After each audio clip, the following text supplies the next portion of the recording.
Mis queridos amigos y hermanos, sean todos bienvenidos en el nombre de nuestro Señor Jesucristo a una nueva edición de este su comentario al texto bíblico sobre el cual la lección de la escuela sabática está basada. Para nosotros es sencillamente un privilegio en el temor y en la gracia de Cristo poder ofrecer una mirada adicional al texto bíblico que permita que por medio del Espíritu Santo usted la pueda considerar para construir en el temor de Cristo su propia mirada al texto bíblico.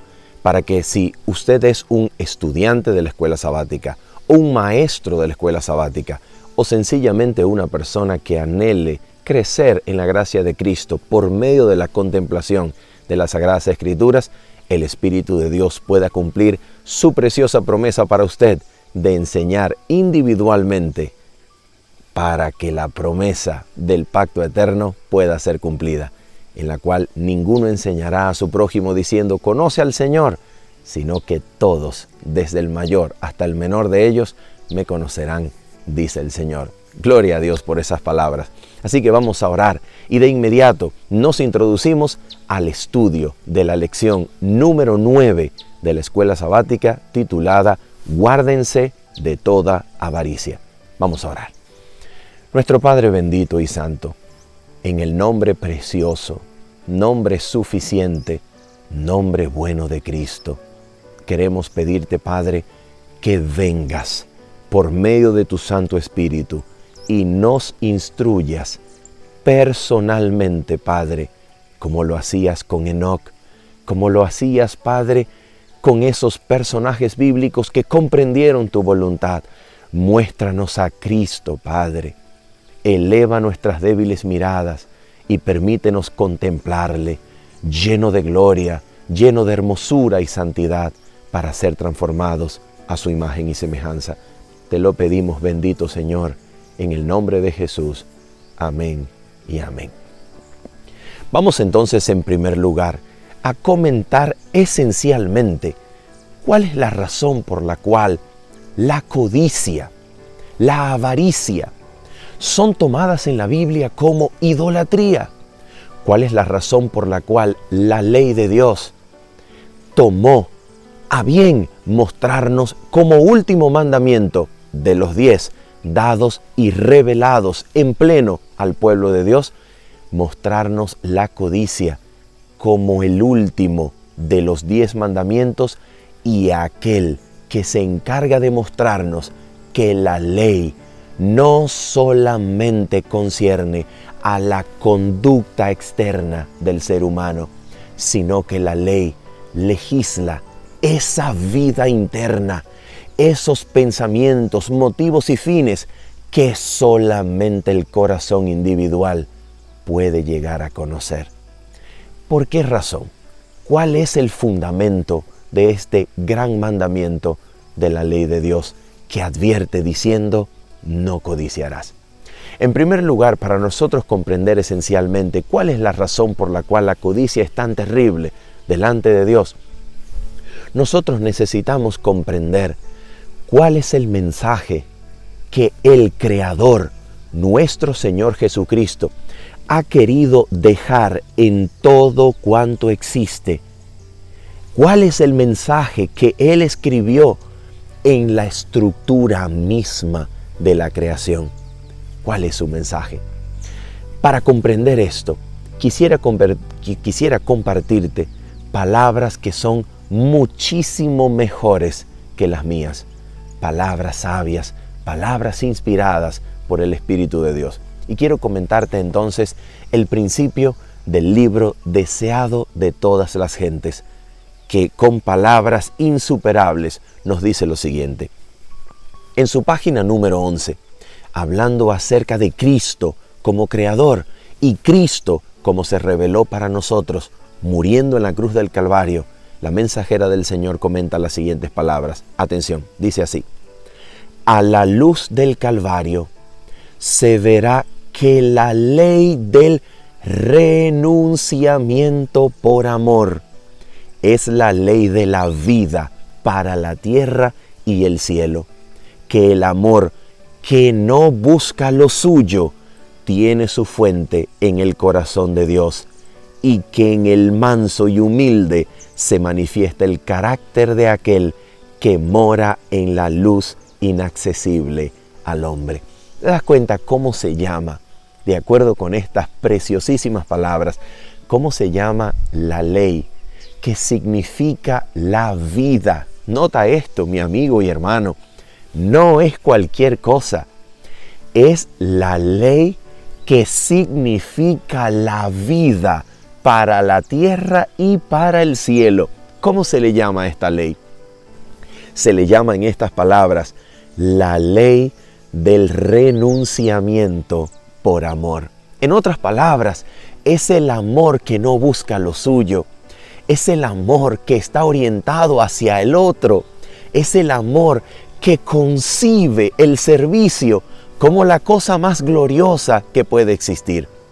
Ahora mira esto, sigue diciendo así: al principio, Dios se revelaba en todas las obras de la creación. Fue Cristo quien extendió los cielos y echó los cimientos de la tierra. Fue su mano la que colgó los mundos en el espacio y modeló las flores del campo. Termina el párrafo diciendo: fue Él quien llenó la tierra de hermosura y el aire con cantos. Y sobre todas las cosas de la tierra, del aire y del cielo, escribió el mensaje del amor del Padre.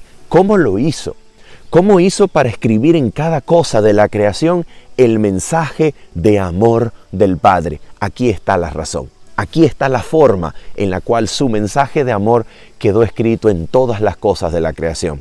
Leo para ti, dice así: aunque el pecado ha estropeado la obra perfecta de Dios, esa escritura, la escritura de amor, permanece. Aún ahora todas las cosas creadas declaran la gloria de su excelencia. Fuera del egoísta corazón humano, no hay nada que viva para sí.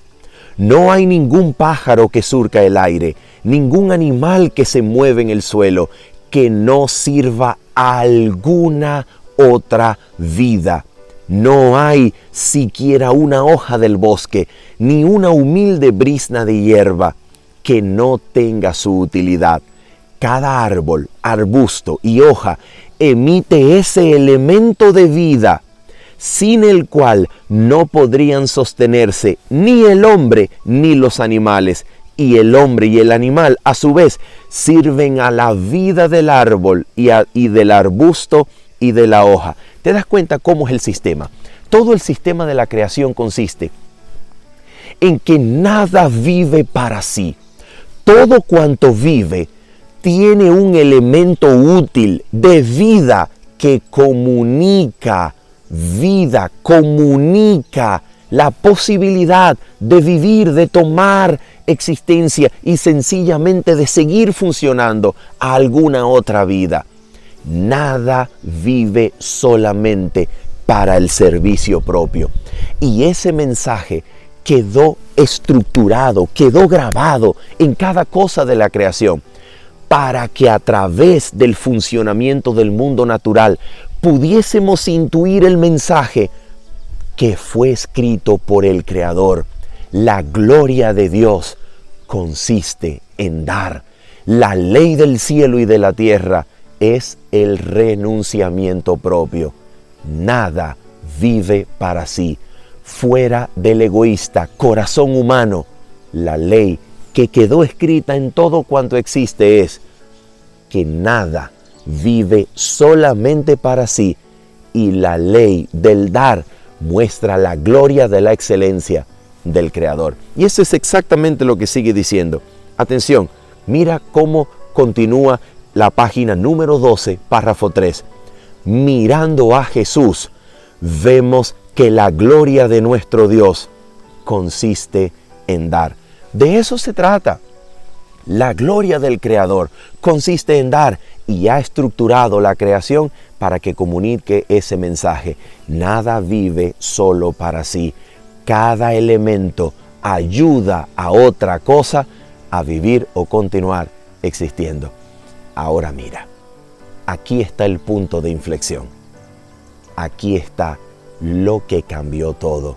Y mira cómo es descrito en estas mismas palabras. Dice lo siguiente, página número 13, párrafo 1. Dice así: esta ley fue quebrantada en el cielo mismo.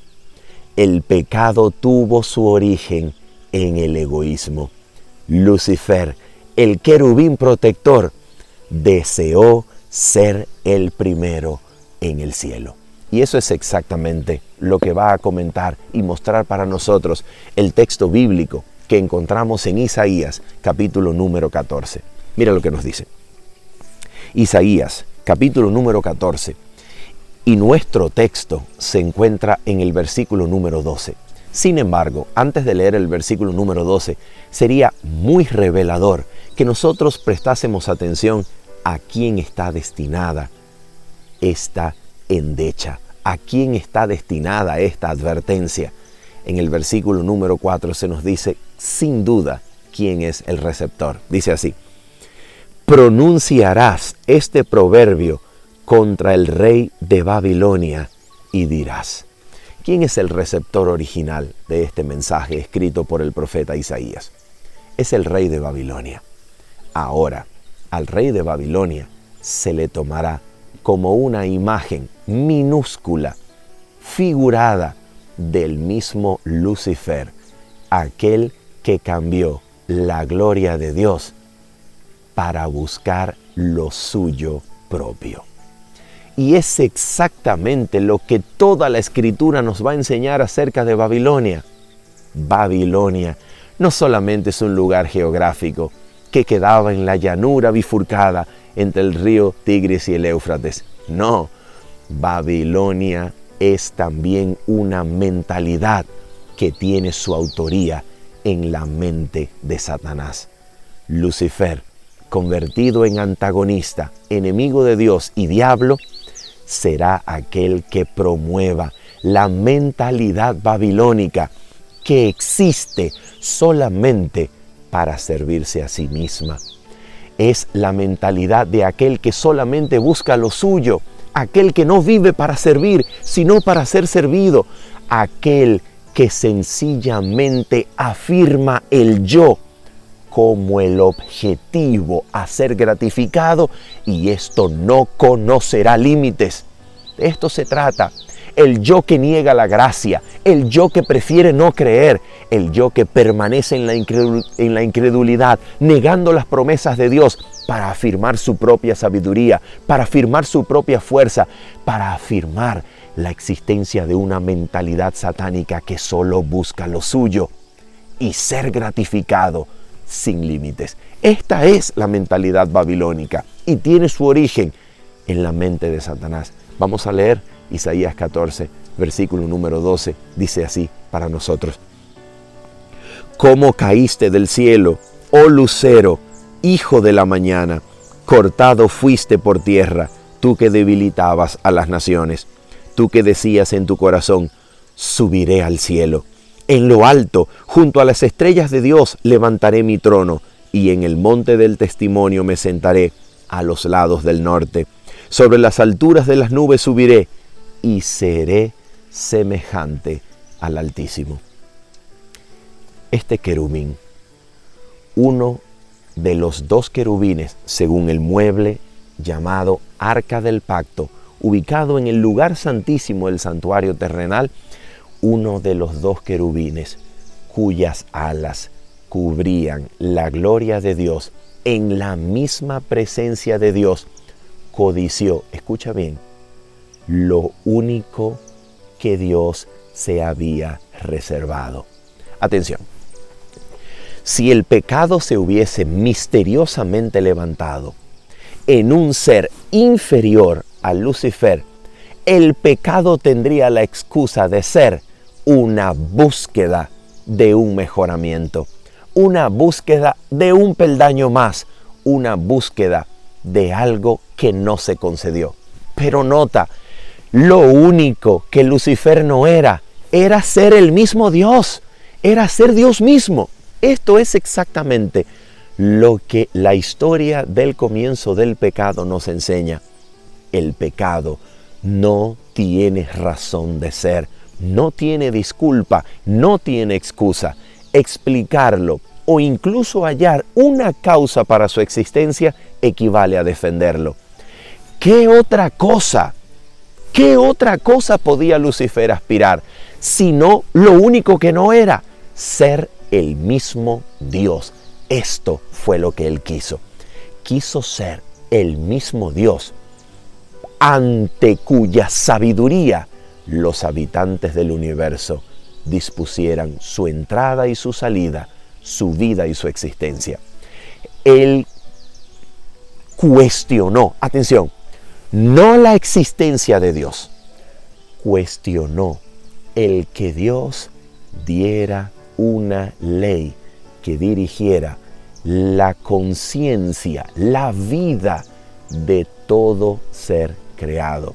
No cuestiona la existencia, cuestiona que en su existencia Dios haya dado una ley a la cual someter la vida de la conciencia, la vida de cada criatura. Y aquí está el problema, aquí está el punto. Lucifer pensó que podía él procurar un bien fuera de Dios, un bien que su propia sabiduría le garantizara y le consiguiera. Pero aquí estamos delante de una imposibilidad. Todo lo que fue creado por la palabra de Dios. La misma palabra creadora es la misma palabra que se propone para gobernar la existencia interna de cada criatura. La misma palabra que dio origen a todo es la misma palabra que se propone como ley moral para las criaturas del universo. Fuera de esa ley, por tanto, no hay vida. Fuera de esa palabra que creó todo, no existe bien alguno. Es imposible, porque todo lo que existe fue creado por la palabra y fuera de ella solo tenemos la nada, la no existencia. Por eso la paga del pecado es la muerte, porque el pecado conduce realmente a lo único que hay fuera de la palabra, la erradicación total de la existencia. De eso se trata. Al negar, al cuestionar la autoridad de la ley, Lucifer ponía el primer pie a la muerte eterna. De eso se trata. Ahora mira, hay algo muy interesante, pero muy interesante, que nosotros vamos a aprender acerca de la codicia, en armonía con lo dicho. Nota esto. El apóstol Pablo toma la lectura de la palabra de Dios de la versión griega del Antiguo Testamento. ¿Cómo lo sabemos? Muy sencillo.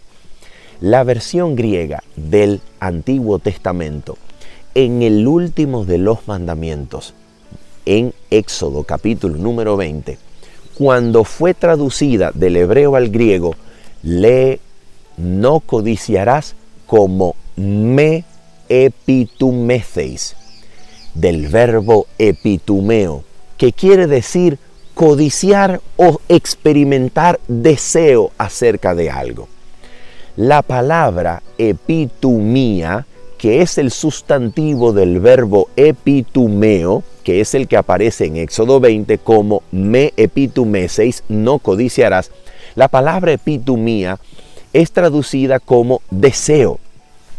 Es un deseo que puede ser un deseo sin implicaciones morales negativas, como por ejemplo el apóstol Pablo dice: deseo verte a Timoteo, y emplea el verbo epitumeo.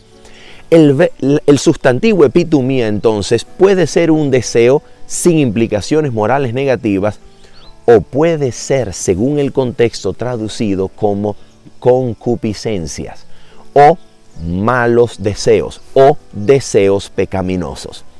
El punto es de todo esto que cuando el apóstol Pablo discute el mandamiento no codiciarás en Romanos capítulo número 7, el mandamiento me epitumeseis, no codiciarás, se va a convertir para el apóstol en una magnífica revelación que muestra en qué consiste realmente el problema del ser humano que ha sido dominado universalmente por el poder del pecado. El problema que revela el mandamiento me epitumeseis, no codiciarás, es el problema de mostrar dentro del corazón del hombre la forma, el modus operandi del dominio del pecado sobre toda carne. El pecado domina o el pecado reina a través de los deseos que tienen su asidero en el cuerpo. Y es que el cuerpo es la única forma de vida que tú y yo conocemos y que conoceremos. No existe vida, ni siquiera vida interna, ni siquiera la vida del espíritu, ni siquiera una parte, un ámbito llamado mental, psicológico, psiquis, social. No. Todo cuanto existe tiene su asidero y ancla de existencia en el cuerpo. Todo cuanto se experimenta necesita del cuerpo para existir. Por esa razón no existe en los escritos del apóstol Pablo la dicotomía platónica de espíritu o alma o mente y cuerpo degradable por otro lado. No existe esa mentalidad, esa filosofía platónica de dividir la vida del ser humano en esos dos aspectos. No. Todo cuanto se experimenta de acuerdo con la Biblia tiene su asidero en el cuerpo, en la vida corpórea.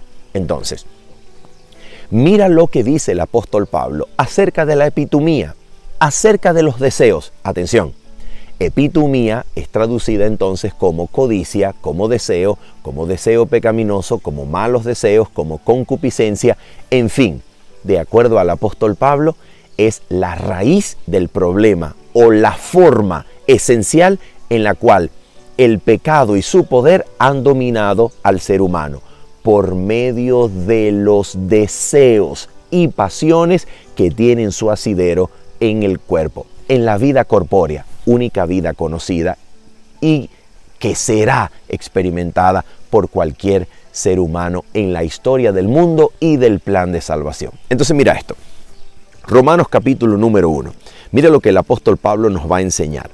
¿Por qué razón estamos hablando de esto? Porque es lo más importante en relación con el plan de la salvación. Porque en el plan de la salvación, el apóstol Pablo considerará no una opción, no una posibilidad sola para los hijos de Dios de los últimos días. No. El apóstol Pablo la introdujo en el corazón mismo de su comprensión del plan de la salvación. Y ya lo vamos a comprobar. Romanos capítulo 1 entonces nos presenta el siguiente panorama del ser humano en todas las partes del mundo. Mira lo que nos dice Romanos capítulo número 1, versículo número 20 en adelante. Atención, dice así. Porque las cosas invisibles de Él, las cosas invisibles de Dios, su eterno poder y deidad, se hacen claramente visibles desde la creación del mundo, siendo entendidas por medio de las cosas hechas, de modo que no tienen excusa. ¿Qué quiere decir este pasaje? Quiere decir que en toda la creación Dios ha dejado su mensaje de que Él existe, de que todo cuanto existe no pudo ser por casualidad. Dios existe y su mensaje de amor ha sido plasmado en cada cosa de la creación. ¿Recuerdas? Exactamente cómo comenzamos nuestro comentario, leyendo el espíritu de profecía y aquello que comenta sobre este mensaje de amor estructurado en cada cosa de la creación. Ahora mira cómo continúa el pasaje. Atención. Dice así, de modo que no tienen excusa. Pues habiendo conocido a Dios, no le glorificaron como a Dios. Atención, esto aplica para Satanás, esto aplica para Adán, quienes conociendo la gloria del Creador, no eligieron darle gloria. ¿Te das cuenta? Ahora escucha esto. Pues habiendo conocido a Dios, no le glorificaron como a Dios, ni le dieron gracias, sino que se envanecieron en sus razonamientos y su necio corazón fue entenebrecido.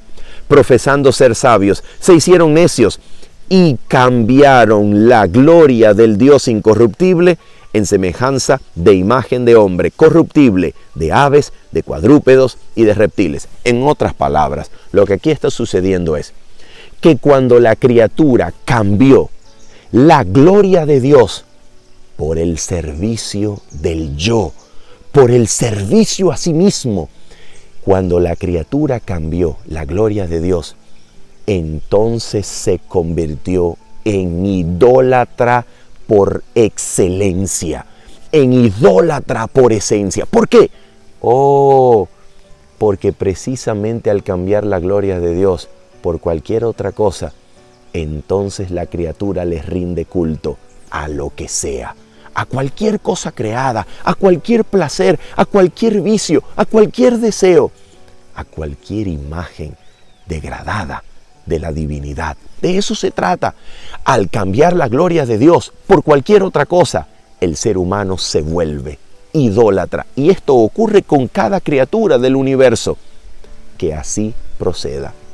En el caso de Satanás, al cambiar la gloria de Dios por el servicio a sí mismo, se transformó en la idolatría del yo, la egolatría, el modo de existencia que idolatra y gratifica solo el yo. Y solo el yo es reconocido como máxima autoridad, como principio y criterio definidor de todas las cosas. Ahora mira esto, mira cómo continúa esto. Dice lo siguiente, versículo número 24. Atención con este paso en el argumento del apóstol Pablo, porque es fundamental para comprender el plan de la salvación, según lo vamos a ver rapidito en el capítulo 6 en adelante. Atención, dice así. Por lo cual también Dios los entregó a la inmundicia. Es decir, al cambiar la gloria de Dios y volverse idólatras, Dios entonces los entrega el corazón de los hombres al dominio. En otras palabras, Dios permite que el corazón de los hombres venga a ser completamente dominado. ¿Por qué cosa? Mira por qué cosa. Dios los entregó a la inmundicia en las concupiscencias de sus corazones. Epitumía, la misma palabra, el mismo sustantivo del cual proviene el verbo epitumeseis, que es el verbo del mandamiento no codiciarás. Ahora mira en qué consistió esto. En las concupiscencias de sus corazones, de modo que deshonraron entre sí sus propios cuerpos. Entonces mira, la epitumía, traducida como codicia, traducida como deseo pecaminoso, como sencillamente malos deseos o concupiscencia, la epitumía es la esencia del problema del dominio del pecado sobre la vida de los hombres, de todos los seres humanos. ¿Por qué? Porque cuando el ser humano no vive para la gloria del Creador, entonces es totalmente entregado, totalmente al dominio de los deseos que se experimenta en el cuerpo, que termina deshonrando todo su ser, todo su cuerpo. Todo vive al servicio de un deseo más para ser cumplido. Y atención con esto, apréndete esta fórmula. La fórmula del dominio satánico a través de los deseos del ser humano es sencillamente esta. Atención, Satanás procura, Satanás busca que el ser humano tenga el deseo cada vez más fuerte de un placer que cada vez que se experimenta es menos placentero. Repito la fórmula, un deseo cada vez más fuerte de un placer cada vez menos placentero. ¿Para qué?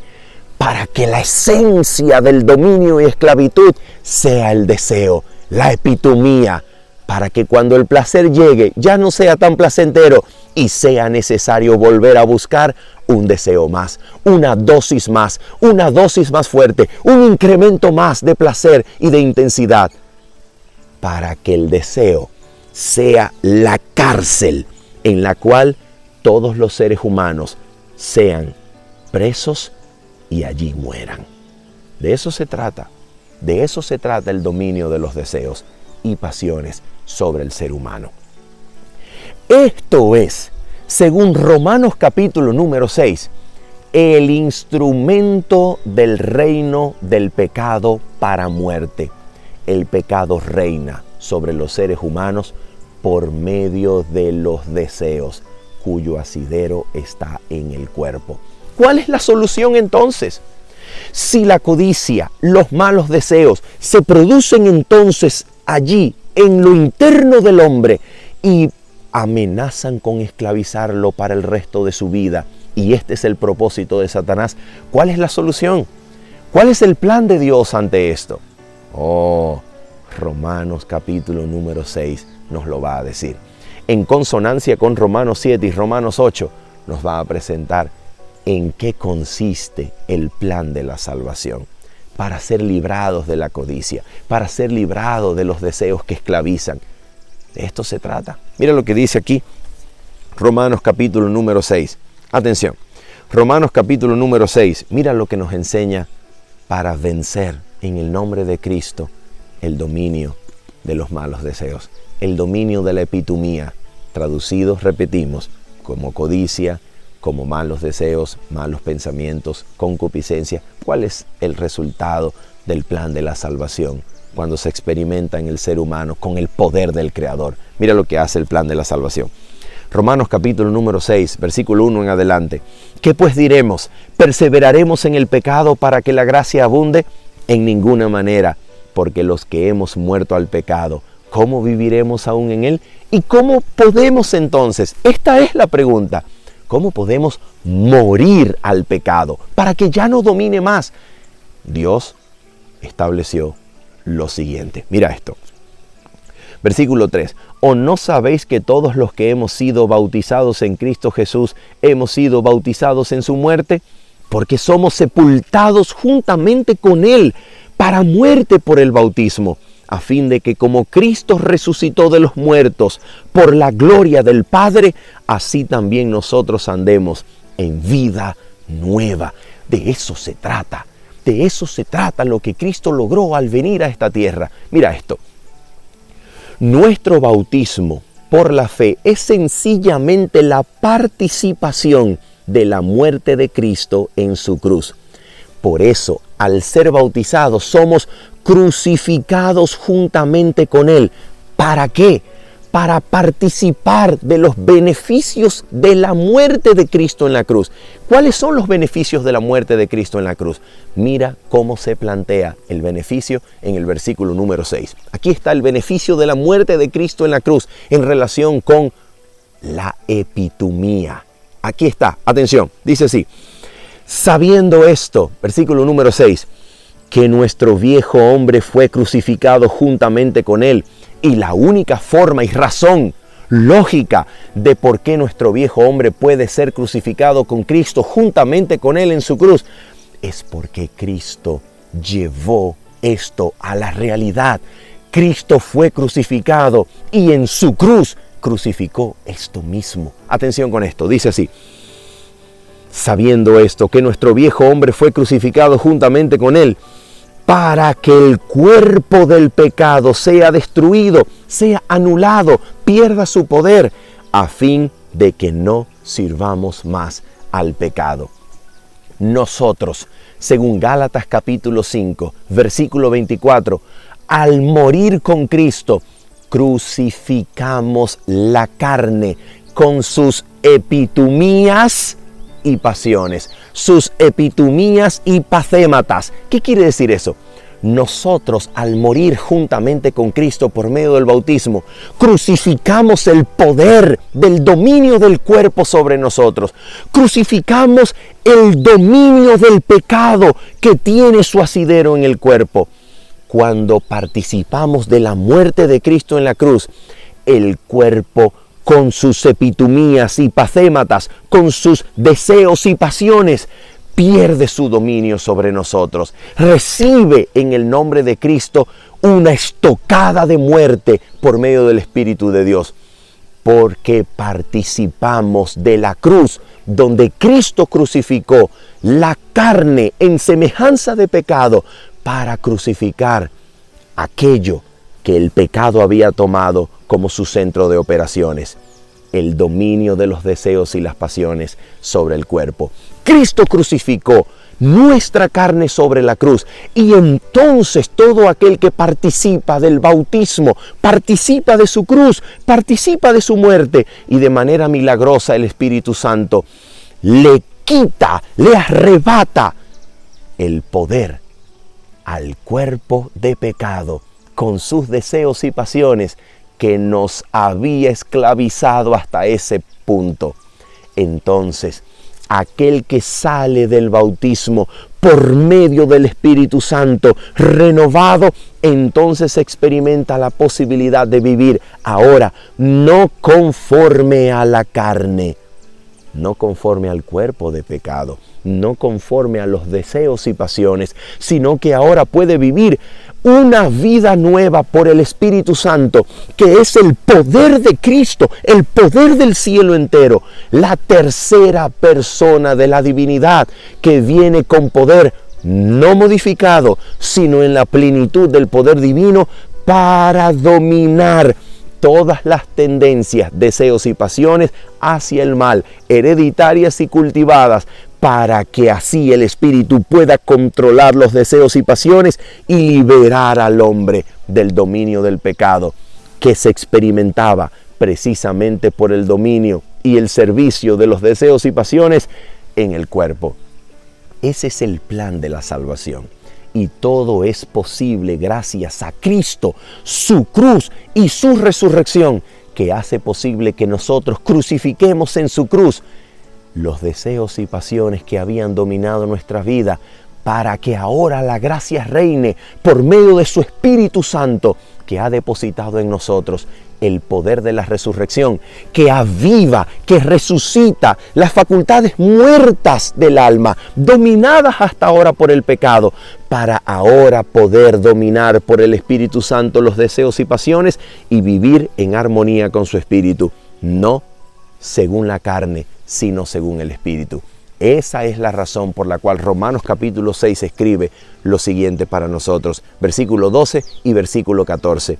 No reine pues el pecado en vuestro cuerpo mortal, de modo que lo obedezcáis, de modo que vivas oyéndolo y sometiéndote a él en sus epitumías, en sus concupiscencias.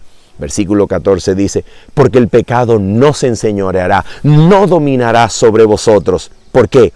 Pues no estáis bajo la ley, sino bajo la gracia.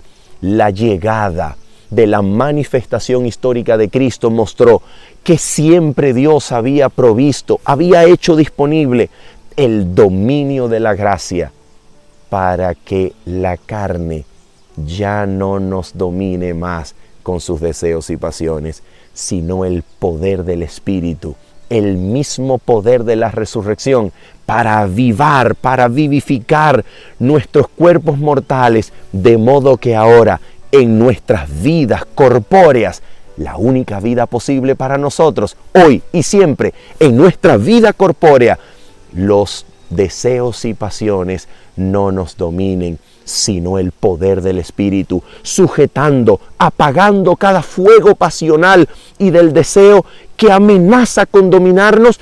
El Espíritu lo controla, el Espíritu lo sofoca, y por el poder del Espíritu vivimos para la gloria y honra de Dios, al servicio de la ley del amor, la ley del renunciamiento propio, que es la ley del cielo y la tierra. Esa es la única forma en la que Judas, en la que Acán, en la que Ananías y Zafira podían haber encontrado victoria, en la sumisión al poder de Cristo y su justicia, que consiste sencillamente en amar a Cristo por encima de nosotros mismos, en considerar a Cristo y su gloria como más caro que la vida misma.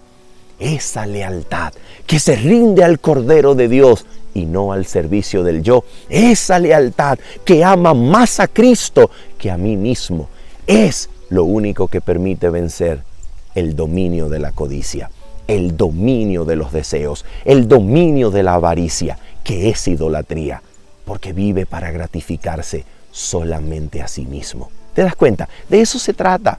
De eso se trata. El fin del plan de salvación, el objetivo de este plan es entregarte a ti de nuevo la posibilidad por medio de Cristo y su Espíritu de que vuelvas a vivir libre del dominio de los deseos y pasiones cuyo asidero está en el cuerpo y que nos habían dominado hasta el día de hoy. Porque la codicia sencillamente es eso, sencillamente es el deseo de experimentar un placer nuevo, desconocido o gratificante para fomentar la idolatría, la exaltación, la gratificación del yo, la mentalidad de Babilonia y de Satanás. El plan de la salvación nos da el poder en el Espíritu, gracias a lo que Cristo logró en la cruz y a lo que su Espíritu hace en nosotros para poder salir de esas cadenas, salir de ese dominio y experimentar por la fe en Cristo su justicia, el dominio de Cristo sobre nuestros deseos y pasiones, porque lo amamos más a Él que a nosotros mismos. Habiendo dicho eso y esperando que hayas podido crecer en la gracia de nuestro Señor, nos despedimos en esta ocasión diciéndote que el Señor te libre de todo deseo y pasión en el nombre de nuestro Señor Jesucristo. Amén. Bendiciones. Chao, chao.